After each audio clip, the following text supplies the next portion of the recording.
So get your two pieces and make sure there's two little notches. Can you see those? There at the tops of these pieces, which are where the straps, the placement are for the straps, and they line up with notches at the top of the bag. So make sure that they are both at the top, because you're going to sew the side seams together, so down here and down here. So I've got a band now which is going to go around the top of the bag. Just going to press open the seam here so that again there's less bulk when I stitch that onto the bag.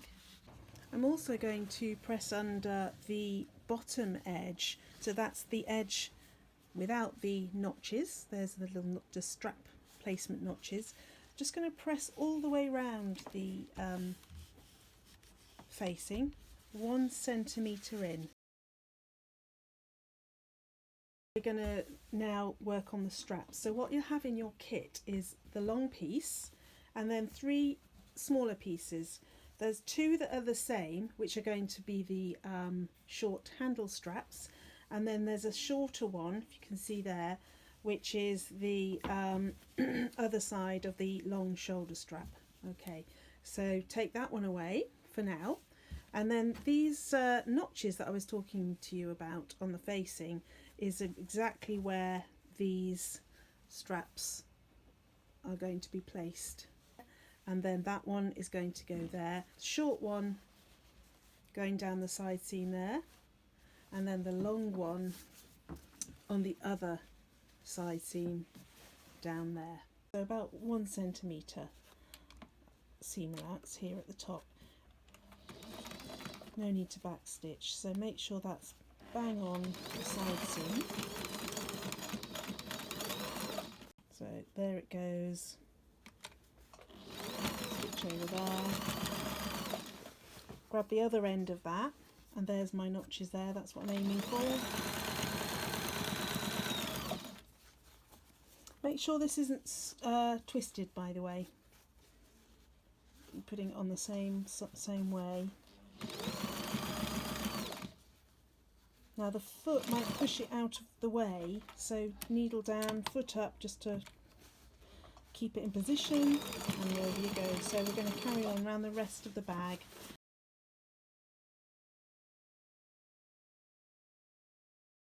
Get your facing band, and that's going to be right sides together around the top of the bag, like that. So match up the side seams and match up the notches, and the pressed edge should be at the bottom. When you're stitching this, stitch slightly further over than you did with your stay stitching, so about 1.5 this time, or 1.3, just so you don't have to unpick that. You can always unpick it afterwards, but you may as well just sew the other side of it. So also, as you can see, I've taken the sort of the arm bit off my sewing machine so I can get this whole thing around the bottom, around the arm.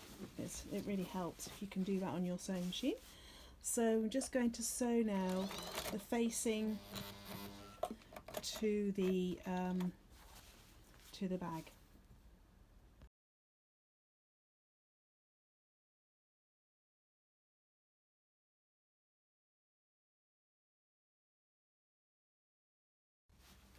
So we've attached the facing, and now we're going to do something we called understitching, which is also in your instructions in the glossary. So it's where we pull the facing up and we're going to stitch through the facing layer and the seam allowance all at once, and that helps it to fold over when we tuck that facing in.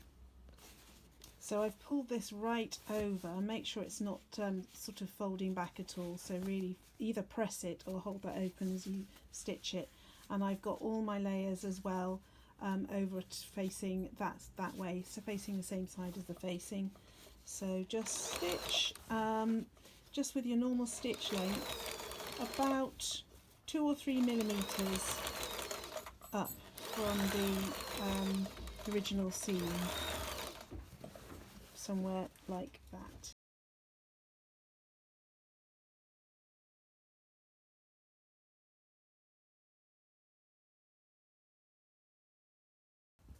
Here we are, nearly finished. So we've got our handles here, our short handles, long one here, short one there, and I've attached my facing and done my understitching.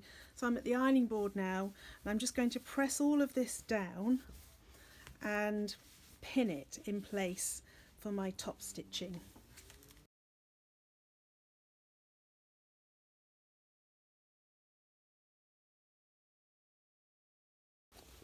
Now top stitch the facing down on this edge here. There will be a bit of the corduroy showing here on this edge when you folded it. That's where it isn't more happy sitting after it's folded. So don't try and force it to sort of the seam to go higher, because it will always fall where it wants to go. So I'm going to just stitch, top stitch this edge down. This will show on the outside of the bag. No pressure, but I'm just saying, if you can keep this distance the same all the way around, that's going to look better on your bag. So I always sort of notice where the top edge of my bag is as I'm stitching, and just make sure that it's all around the same place all the way around.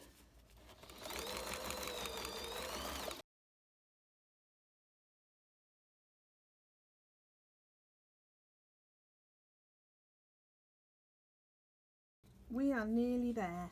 So I've got my long strap here. Grab your D-rings and just hook them over the long strap. Gently ease that through my sewing machine.